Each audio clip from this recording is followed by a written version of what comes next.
I never thought I'd be the kind of person who posts something like this, but honestly, I just need to get this off my chest. The last 6 months of my life have been a complete disaster, and it's starting to feel like I'm drowning in it all. A bit of background first. I'm 29 now. My mom passed away when I was 14 from breast cancer. It was one of those things that completely changes your life overnight. It hit hard, especially at that age. My dad and I leaned on each other a lot back then. He really was my rock through it all. For a while, it was just the two of us trying to figure out how to move forward, how to live in a house that suddenly felt way too quiet. When I was 17, my dad met someone, Angela. She was around his age, had 2 kids from a previous marriage, and seemed decent enough at the time. I didn't really think much of it. I just wanted my dad to be happy again. A few years later, when I came back home for the summer after college, we all ended up living under the same roof. And that's when my dad and Angela got married. I remember feeling genuinely happy for him. After everything he'd been through, he deserved to have some joy in his life again. And Angela seemed to bring that out in him. Over the years, I kept things civil with Angela and her kids. We weren't super close or anything, but there weren't any major issues. Her son, Liam, and daughter, Emma, were younger than me, so we didn't have much in common, but we got along fine. I went back to college, then law school, and then landed a job at a firm about an hour away from where my dad lived. Even after moving out, I still visited every other weekend. It became a routine, catching up over dinner, checking in on each other, keeping that bond alive. From the outside, everything seemed fine. My dad looked content. The house felt stable. I thought things were good. Then, around 8 months ago, things started to shift. I went over one weekend for dinner, same as usual, but something just felt off. Angela was acting weird, constantly on her phone, smiling at whatever was on the screen, and then quickly putting it away whenever someone walked by. I brushed it off. People get weird about their phones sometimes. I didn't want to jump to conclusions, but then I happened to walk into the kitchen and caught her mid-conversation, one of those overly sweet, flirtatious chats that made my stomach turn. I didn't hear the full thing, but it was crystal clear that she wasn't talking to a friend or a family member. It didn't take long for the pieces to click together. Angela was having an affair, and not just any affair. This was something she was clearly deep into. Given how comfortable she seemed sneaking around, she saw me there, clearly heard me come in, and suddenly hung up the phone and threw on this completely fake smile, acting like nothing was going on. She made up some excuse about who she was talking to, but I knew it was complete crap. Her whole vibe screamed guilt. Later that night, while I was grabbing something from the garage before heading home, she cornered me. And that's when she admitted everything. She told me she was seeing her gym trainer, said it was just a phase, that she was working through something. She looked panicked and desperate. She begged me not to tell my dad, claimed she still loved him and didn't want to hurt him, said it was a mistake she'd fix soon. Honestly, I didn't buy any of it, but I gave her an ultimatum anyway. I told her she had a week to come clean, or I'd tell him myself. I felt sick walking away from that conversation. I went back the following weekend thinking it was going to be the moment of truth. But the second I walked in, I could tell something was seriously wrong. My dad looked like he hadn't slept in days. He barely looked at me. The warmth I was so used to, it was just gone. When we finally had a moment alone, he told me he already knew about the affair. At first, I was relieved, thinking Angela had actually come clean, but then he hit me with something I didn't see coming at all. He thought I'd known about it for months. Worse, he thought I'd been helping her cover it up. I was completely blindsided. I tried to explain, to tell him what really happened, that I had only found out the weekend before. But apparently, Angela had already gotten to him. She had spun this entire web of lies, claiming she had told me everything months ago and that I'd been helping her sneak around behind his back. She said I gave her alibis and covered for her whenever she needed it. And she didn't stop there. She backed it all up with manipulated text messages.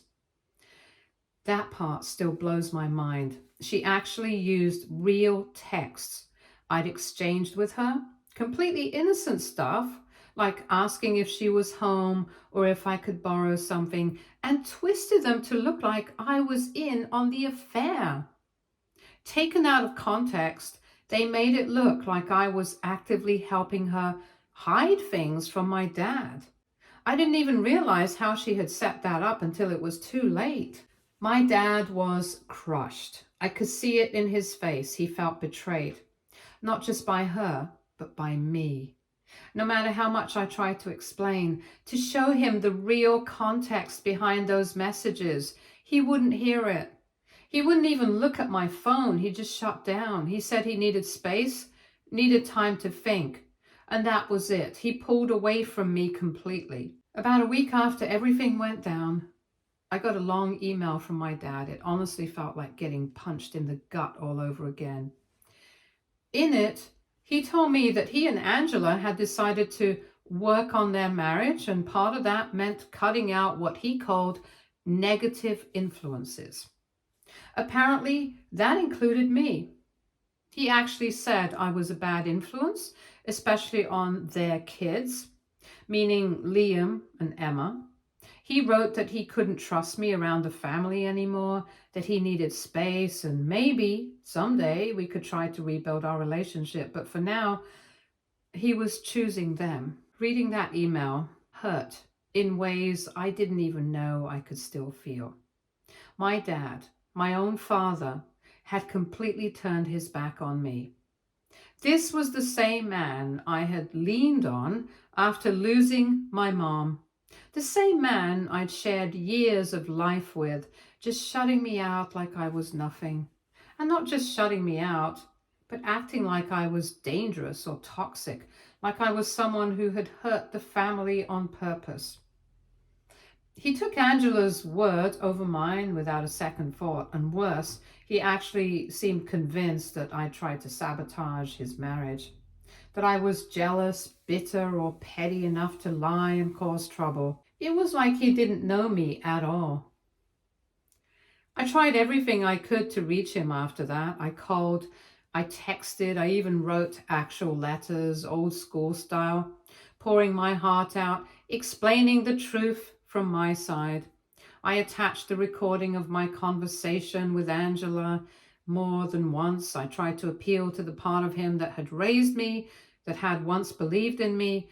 None of it mattered. He blocked my number, returned my letters unopened, and completely disappeared from my life. For 6 months, there was just silence. Nothing. No calls, no texts, no messages. I had to force myself to keep going. I threw myself into work, started going to therapy, which helped a little. I needed to process the betrayal, not just from Angela, but from my dad, the one person I never thought would turn his back on me. And through it all, my girlfriend Melissa was my rock. I honestly don't know how I would have made it through without her. She listened, supported me, reminded me that I hadn't done anything wrong, even when I started to question everything. I also ended up reconnecting with my mom's parents, my grandparents. I hadn't been super close with them since my dad remarried. He kind of distanced himself from them after starting a new life with Angela. But when everything fell apart, I reached out and they welcomed me back like no time had passed. It felt good to be around people who actually remembered my mom and who reminded me of who I really was. That connection helped ground me again. Then, completely out of the blue, 3 days ago, I got a call from an unknown number. I almost didn't pick up, but something told me to answer. It was my dad. His voice was hollow, tired, like someone who'd been living in a nightmare. He asked if we could meet, said he needed to talk about something important. I agreed, more out of curiosity than anything else. We met at a coffee shop that was roughly halfway between our homes. When I saw him, I barely recognized him. He looked thinner, worn down like he hadn't slept in weeks. There were deep circles under his eyes. His shoulders were slumped in a way I'd never seen before. He looked like a man who'd been broken. He started with an apology, said he should have listened to me, should have trusted me. Then he told me everything. Turns out, Angela's affair with the gym trainer was just the tip of the iceberg. She had been cheating on him for years with multiple people. The worst part? She'd also been hooking up with his best friend, Tony, and his own brother, Mark. Yeah, my uncle. That one hit him the hardest. Apparently, it all came to light because Liam, of all people, found some explicit messages on Angela's iPad, which was linked to her phone. He confronted her and then showed everything to my dad. There was no denying it anymore. It wasn't just one mistake. Angela had been playing him for a fool for years. While all this was going on, she was also gaslighting him, making him question his memory, his instincts, even his sanity. She made him believe I was the enemy, that I was jealous, spiteful, trying to tear their marriage apart out of resentment, and he bought it. He admitted that she'd slowly isolated him from everyone, his friends, his family, even me. She painted this image of herself as the victim, and he just ate it up. Even when it went against everything he knew about me, and all the while she was lying and cheating behind his back with the very people he trusted most. What really got me was the timing. When she accused me of helping her cheat, she was actively sleeping with my uncle. The betrayal ran so deep, and still he'd chosen to believe her over his own son. Now he's divorcing her finally. He said he needed my help to find a good lawyer to help him through the legal side of things and to support him emotionally. He told me he missed me, that he knew he had messed up badly and he wanted to make things right. I just sat there letting it all sink in. The rage, the hurt, the disbelief, it all came rushing back. And the only thing I could do in that moment was laugh. Not because it was funny. It was just the most bitter, hollow laugh I've ever let out. He had the nerve to sit across from me now that his world had collapsed and ask me to help him pick up the pieces after throwing me away like I didn't matter.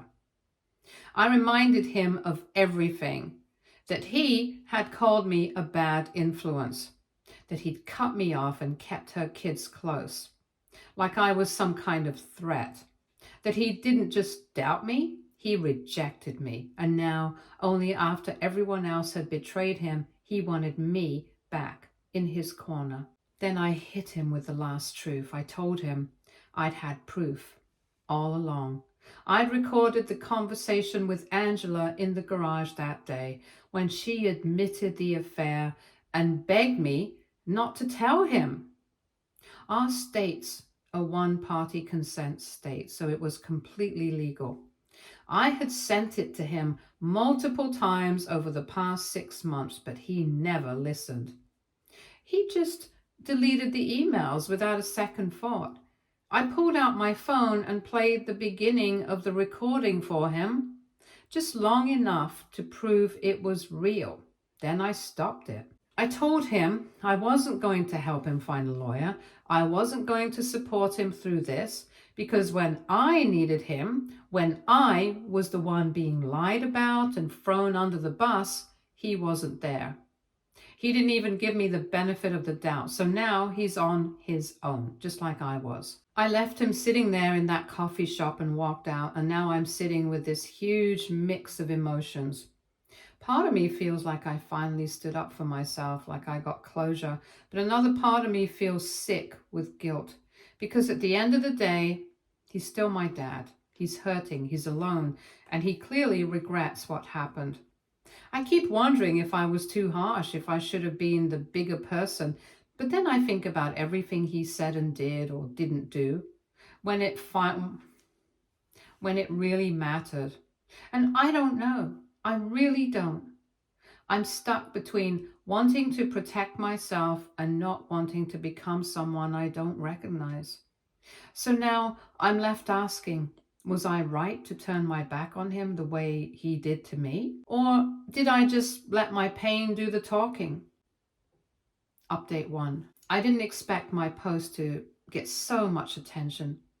Thank you all for your comments and perspectives. It's been a roller coaster couple of days since I met with my dad. After our coffee shop confrontation, I went home and told Melissa everything.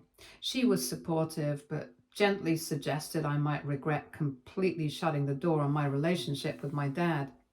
She reminded me that people make terrible mistakes when they're being manipulated by someone they trust. We talked late into the night and I realized she had a point. The next morning, I had several missed calls from my dad. I let them go to voicemail. He sounded desperate, apologizing profusely, asking for another chance to talk. I ignored them until late afternoon when I got a text from Emma, my stepsister. That was surprising because we haven't been close at all. Her text was brief but eye-opening. She said both she and Liam knew I had been unfairly blamed and pushed out of the family. Apparently, they had overheard arguments between their mom and my dad about me, and they never believed I would help someone cheat. Emma said they weren't allowed to contact me these past 6 months, Angela's rule enforced by my dad. But now that everything was falling apart, she wanted me to know they never thought I was a bad influence. She also mentioned that things at home were chaotic. Angela was denying everything despite the evidence, claiming my dad was paranoid and that Liam had misinterpreted the texts. My dad was staying at a hotel and Angela was threatening to take the kids and move back to her hometown. I called Emma back and we talked for about an hour. She's only 16, but she's remarkably mature about the whole situation. She told me that her mom has always been manipulative, even in their previous family before my dad. She said she was sorry for not standing up for me earlier, but she was afraid of her mom. After talking to Emma, I decided to call my dad back. Our conversation was tense at first, but eventually he broke down. He admitted that deep down, he probably knew I was telling the truth all along. But he was so desperate to keep his marriage together that he convinced himself I was lying. He said losing my mom had scarred him so deeply that he couldn't face the thought of another failed relationship, so he clung to Angela's version of events even though it didn't make sense. He also revealed something I hadn't known. Angela had been threatening to take Liam and Emma away if he didn't cut ties with me. She claimed I was poisoning the family dynamic and that the kids were uncomfortable around me, which Emma confirmed was a complete lie. He was terrified of losing them, so he made the devastating choice to push me away instead. I'm still processing all of this. I told my dad I need more time before I can decide whether to help him through his divorce. The betrayal still feels fresh, and while I understand he was being manipulated, it doesn't erase the pain of the past 6 months. I've agreed to meet him again next week to talk more. In the meantime, I've offered to be there for Emma and Liam if they need someone to talk to. They're caught in the middle of this mess, and none of it is their fault. Emma seemed relieved to have some support outside of her warring parents. I'm still angry, still hurt, but maybe not as resolved to cut my dad off completely as I was before. I'll update again after our next meeting. Update 2. I met with my dad again yesterday at a small restaurant near my apartment. I asked him to bring the evidence Liam had found so I could see exactly what we were dealing with. He showed up with Liam, which surprised me, but I was glad to see him. Liam looked uncomfortable but determined. He explained that he'd been using his mom's iPad to work on a school project when notifications started popping up from texts. At first he ignored them, but then he saw his Uncle Mark's name along with some suggestive emojis. Curious, he opened the messages and found explicit conversations and photos going back nearly 2 years. As he dug deeper, he discovered similar exchanges with Tony, Dad's best friend, and at least 2 other men. What made it all worse was that some of the texts explicitly mentioned me. In one exchange with Mark from 6 months ago, Angela wrote, "Jay, me, almost caught us today. Had to throw him under the bus with his dad. Don't worry, B, my dad, believed me over him. He won't be a problem anymore." When Liam showed me this text, I felt physically sick. It confirmed what I'd suspected all along, that she had deliberately sabotaged my relationship with my dad to protect her affairs. Liam said he'd shown these texts to my dad 3 days before my dad reached out to me. My dad was quiet throughout Liam's explanation, just staring at the table. When Liam finished and excused himself to use the restroom, my dad finally spoke. He said he'd hired a divorce attorney and filed papers the day after our coffee shop meeting. He wasn't asking for my help with that anymore, just my forgiveness. He also shared that he'd been to see a therapist who specializes in manipulation and emotional abuse.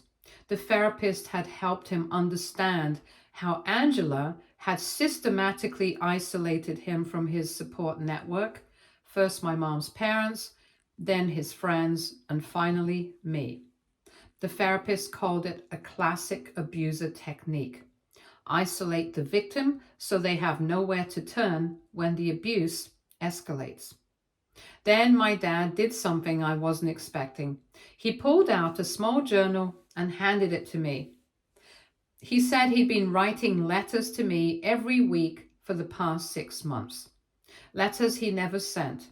The journal was full of his thoughts, regrets, and things he wished he could tell me. He said I could read it if I wanted to, or throw it away. It was my choice. Before I could respond, Liam came back and the conversation shifted. Liam explained that he and Emma were planning to live with my dad after the divorce. They had both decided they couldn't stay with their mom after discovering her betrayal and manipulation. Emma had apparently confronted Angela about the texts, and Angela had slapped her in response. Liam recorded the incident on his phone, which would likely help my dad's case for custody. This was when the bombshell dropped. Liam hesitantly revealed that there was more to the story than just the affairs. He had found financial records on Angela's iPad showing she had been systematically draining my dad's accounts for years. She had set up automatic transfers to a private account in her name only, siphoning off small amounts that wouldn't be immediately noticed. Over 8 years, she had stolen nearly $300,000 from my dad. My dad confirmed this with bank statements he'd brought along. He looked defeated as he explained that most of his retirement savings were gone. The house had a second mortgage he knew nothing about. His credit was ruined because Angela had taken out several credit cards in his name. This changed everything. What Angela had done wasn't just emotional betrayal, it was financial fraud. As an attorney, I knew these were criminal offenses, and I told my dad he needed to report this to the police and that he should take this information to his divorce attorney immediately. For the first time since this mess began, I felt myself shifting from anger to protective mode. My dad had made a terrible mistake in choosing Angela over me, but he was also a victim of sophisticated manipulation and fraud. I found myself offering to help review his legal documents and to connect him with a financial crime specialist I knew from law school. We parted on better terms than before. I didn't promise a full reconciliation, but I agreed to help him navigate the legal aspects of his situation. I also invited Liam and Emma to come stay with me and Melissa for a weekend if they needed a break from the chaos at home. Last night, I started reading the journal my dad gave me. The entries are raw, painful, and deeply remorseful. In one particularly difficult entry from about 2 months ago, he wrote about driving by my apartment building just to feel close to me, too ashamed to knock on my door, but desperate to see if I was okay. I'm still processing everything, but I feel less certain about keeping my dad at arm's length. The situation is complicated by the criminal nature of Angela's actions, and I find myself wanting to protect my dad despite everything. I'll update again in a few days once I've had time to think and after I've spoken with some colleagues about the legal implications of the financial fraud. Update 3. The last few days have been absolute chaos. I don't even know where to begin. After my meeting with my dad and Liam, I decided to help with the legal aspects of their situation. I connected my dad with a colleague who specializes in financial fraud cases, and we scheduled a meeting for the following day. I also advised him to secure all his remaining financial accounts and to gather every piece of evidence against Angela. That night, I received a panicked call from Emma. She was crying so hard I could barely understand her. Once she calmed down, she told me that Angela had discovered Liam had shared the evidence with my dad. Angela had gone ballistic, destroying Liam's laptop and phone before storming out of the house. Emma was hiding in her bedroom, terrified that her mom would return in the same state. Without hesitation, I grabbed Melissa and we drove to my dad's house. We found Emma huddled in her room, and the house looked like a tornado had hit it. Angela had apparently ransacked the place looking for any other evidence against her. Emma said Liam had left right after Angela's outburst to go to a friend's house for safety. I called my dad, who was still at his hotel, and told him to come home immediately. While waiting for him, Melissa comforted Emma while I assessed the damage. In my dad's home office, I found his desk drawers emptied, files strewn everywhere. The safe in his closet was open and empty. Emma mentioned that Angela had taken all the important documents, passports, birth certificates, social security cards, and more. When my dad arrived, he was shell-shocked. He immediately called the police to report the destruction of property and theft of documents. While he was dealing with the officers, I received a text from an unknown number. It was Angela. The text was chilling. Tell your father if he wants his documents back, he'll withdraw the divorce filing and sign over the house to me. Otherwise, his precious credit score won't be the only thing I destroy. I showed the text to the police officers, who took it very seriously. They classified it as extortion and escalated the case. Within hours, they had issued a warrant for Angela's arrest on charges of extortion, destruction of property, and theft. The next morning, my dad's divorce attorney called with more bad news. Angela had emptied their joint checking account nearly $15,000 the previous afternoon. She had also attempted to withdraw money from his 401k, but was unsuccessful because he had already frozen the account on my advice. By midday, the police had still not located Angela. My dad was beside himself with worry, not for Angela, but for the financial damage she could continue to cause. I suggested he stay at my place for a few days, and he agreed.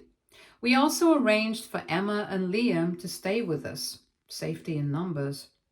That evening, as we were all having dinner at my apartment trying to maintain some sense of normalcy, we got to know that Angela was finally arrested and was being held on multiple charges.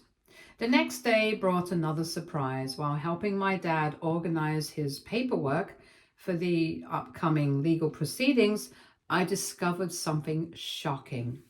Among the documents we recovered from the house was a life insurance policy Angela had taken out on my dad just 3 months ago for $2 million, with her as the sole beneficiary. The policy had an unusually short contestability period and covered accidental death from day one. That was weird, so we have reported it to the officials. On the brighter side, last night, my dad and I had a long, honest conversation. We acknowledged that our relationship has been deeply damaged and that rebuilding trust will take time. But we both want to try. He apologized again for choosing Angela over me, and I apologized for turning my back on him when he first reached out for help. The road ahead is still long and uncertain. Angela is facing serious criminal charges, and the divorce proceedings will be complicated by the financial fraud. But for the first time in months, I feel hopeful. My dad and I are talking again. I'm getting to know Liam and Emma as individuals rather than just the stepkids. And Melissa has been a rock through all of this, proving that not all relationships have to be built on manipulation and lies. I don't know if I'll ever fully forgive my dad for doubting me and pushing me away, but I do know that Angela's manipulation was far more sophisticated and dangerous than any of us realized. Sometimes people make terrible mistakes when they're being controlled by someone they love. I'm trying to remember that as we piece our family back together. Thank you all for your support and advice throughout this nightmare. It's been a hell of a journey, but I think we're finally on a path towards healing. Stay tuned for more stories from our girl relationships.